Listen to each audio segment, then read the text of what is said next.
Op zaterdag 21 december 2019 organiseerde Café Het Raadhuis het evenement Kerstwandeling, Kerstmarkt, Kerstparty.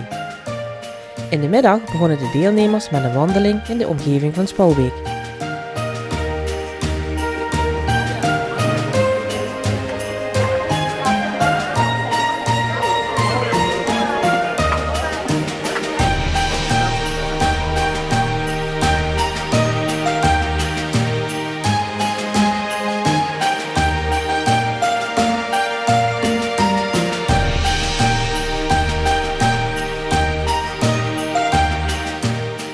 Onderweg waren er 2 rustposten. Bij één was een kop stevige erwtensoep te verkrijgen en bij de tweede warme chocomel of glühwein.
Bij aankomst in het MFC was een kleine kerstmarkt met kraampjes ingericht.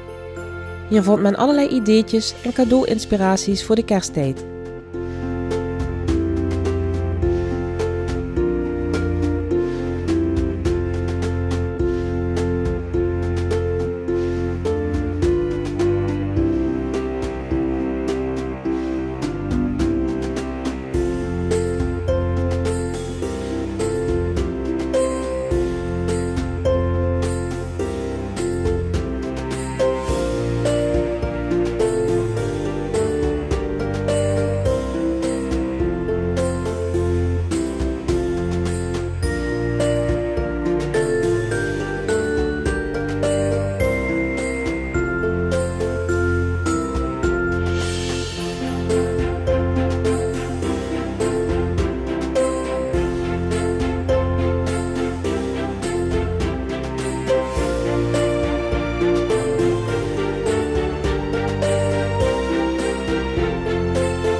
In het café kregen de deelnemers een broodje zuurkool met worst en was er een leuke attentie voor de kinderen.